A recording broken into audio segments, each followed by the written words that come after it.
So I think that the final topic we've got time to discuss, and Amira, I think this is something that you are very close to historically, is that the EU has indicated that it's going to file suit against Microsoft for abusing its monopoly. Stop me if you've heard the song before, right? For abusing its monopoly power in distribution of Microsoft Office to give Microsoft Teams an unfair advantage over Slack. And I think there was this graph that went viral about a year ago that sort of showed the growth curve of Slack, which was this sort of nice linear growth. And then this like Microsoft Teams came from nowhere and just like eclipsed Slack. And the truth is that, many more people now use Teams than use Slack, despite, I'd say, the fact that a large majority of people would say that Teams is an inferior product. So what do you say, Amir? Does the EU have a point? I think it does. Microsoft, for years, have been using something called enterprise agreements to force customers to use and get more of their products. I think that that's something, and I've heard that when I was at Slack, I heard that from customers, from big customers saying, hey, I'm getting such a big discount. I'm basically not paying for Teams at all. Because of the bundle, we're getting a lot of the value. We're getting SQL license, MS SQL license for free because we're using Teams. And I tend to agree with you that Teams sucks in a professional assessment of the product. I think it's an inferior product. I think the way they do the Zoom-like or like the video conference is very bad. And most of the people that use it say that they use it because they're forced to use it, or at least the people that I've talked to. And I think the EU is doing the right thing. They're saying, hey, like bundling like this when you have such a stronghold on the market you should get a slap on the wrist for that. Will Microsoft build eventually a superior product? It could be. They have a lot of products that are amazingly good. I think Excel is one of the best products I've ever used. So it could be that they grow and build a great product at the end. But right now, since the inception of Teams, they've been using their enterprise agreement and enterprise relationship to drive a product adoption that is not based on its merits. So breaking news, distribution beats almost everything else, and products grow to meet the needs of their users. Shocking. I'm really very frustrated by antitrust laws. Unless you're out there breaking people's knees or creating some kind of weird sales contract that says you're not allowed to use someone else's company or tool, or you're making it impossible to link to Zoom or to Slack, I think this is a little bit over the top. It's called Microsoft Office. It's software for the office. Historically, it has meant PowerPoint and spreadsheets and documents, and now it means team collaboration and SharePoint as well. Is it bad to bundle those capabilities into Office? I don't think so. And I think it's within their rights to do that. I don't know the story intimately. Did they do some like truly anti-competitive behavior where they're somehow blocking making Slack work as part of their environment? That would be a different story, but... So can I show you how it's done? Let's do a game, okay? You'll be an IT manager responsible for procurement, and you're using Slack, or like you want to use Slack, and I'll be the salesperson from Microsoft, okay? So we want you to adopt Team, not just like buy the license, but to actually adopt Team. Okay. Well, we're using Slack right now. We like it. It's pretty cool. Amir did some really cool work on the developer platform, so we want to keep using Slack. So you can use Slack, but then you will have to pay $10 million more on your enterprise agreements. If you actually want the discount on the enterprise agreement, you'll need to implement Team, because I'm measured on adoption. And if you want the discount on your enterprise agreement, we need to shake each other's hand, okay? So yeah, uninstall Slack. I'll give you all the information that will make the fear, uncertainty, and doubt work and make you look good. Make them all install Team. You scratch my back, I'll give you the $10 million discount on the enterprise agreement. Does that look fair to you? Well, again, as I'm saying, is if they're using their distribution advantage and they're using their scope of their product is growing naturally, organically, that is not a problem to me.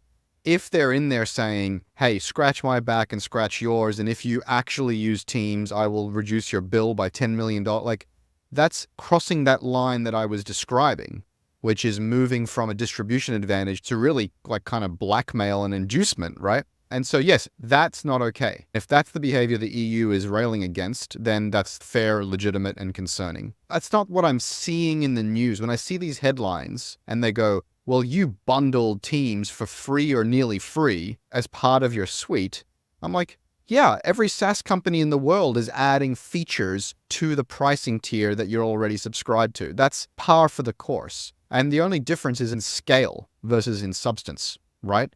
And so I don't think that's fair. If you have a pricing discussion that says, if you adopt Teams and you scratch my back, I'll give you 10 million bucks. I mean, like, that's a different conversation. That's actually how it works. So the way it works is that you buy Teams and then they apply a discount on the entire SKU. So it could be that you actually adopt something and get a much, much better deal on your enterprise agreement. So Yeah. I think that's the EU point. The EU point is not you're giving it for free because, for example, WhatsApp gave text for free for everyone. That's not a monopoly move. The monopoly move is saying, hey, we will force you to do something that is not competitive. And I think that's the main problem that I'm seeing. I mean, I'll admit I've not read the actual charge, but the quote from Margaret Vestager, who's the competition person in the EU, is, "We're concerned that Microsoft may be giving its own communication product Teams an undue advantage over competitors by tying it to its popular productivity suites for business." So that sounds more like what Chris is talking about.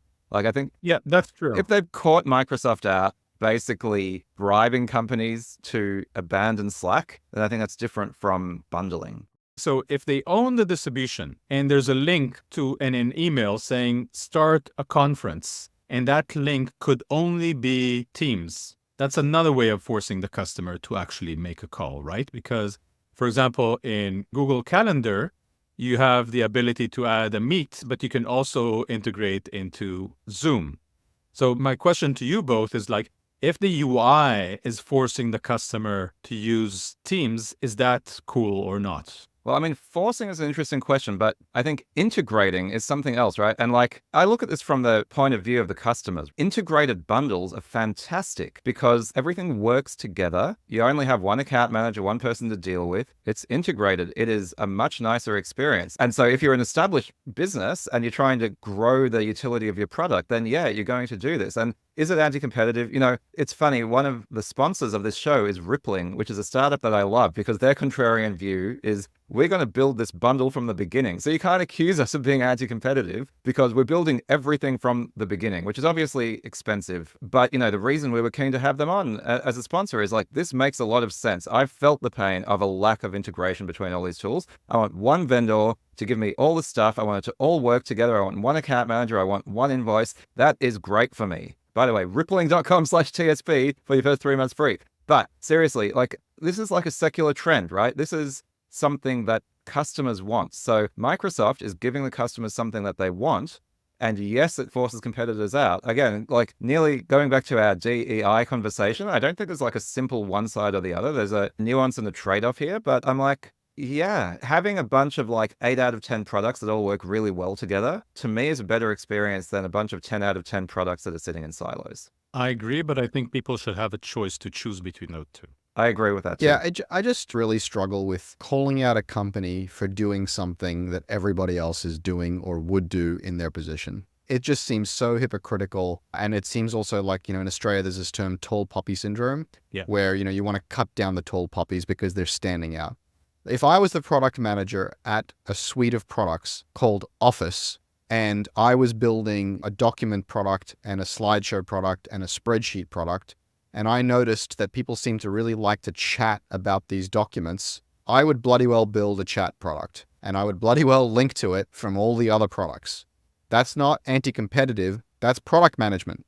And should I, must I allow you to switch that link to a competitor's product? As far as I'm concerned, like, fuck off. That's my product. I'm going to link to whatever I want to link to, right? Microsoft has been the first best platform company in the history of the world. They've created so much economic value with Microsoft Windows to allow you to set your default browser, to let you rip out pieces, to let you rip parts out and replace parts. And they've sort of set the expectation that their ecosystem is configurable and hot swappable and replaceable. But that shouldn't be regulated. That should be a choice they make to make their product better, worse, more user-friendly, or more user-hostile. And people should vote with their wallet. And as far as I'm concerned, if you're an enterprise that chooses Microsoft Enterprise Software, you suck. Go use Google software, it's better. But you can't be upset for Microsofting and for PMs PMing and for success of an ecosystem. I just think that's really silly, and I just think it's over-regulation. If I was Slack, I'd be pissed off. I'd be really upset.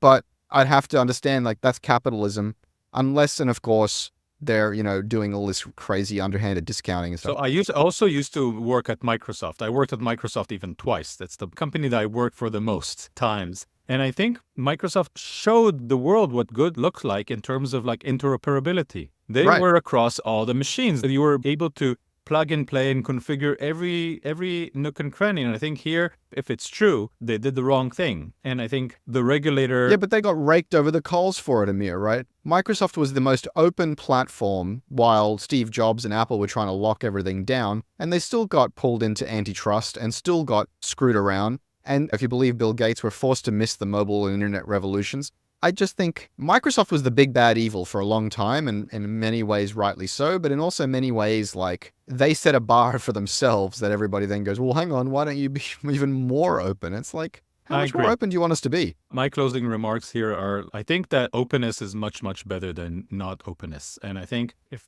companies don't do it right, I don't care if it's the regulator or the wallet. I actually prefer the wallet because I don't want a lot of regulation.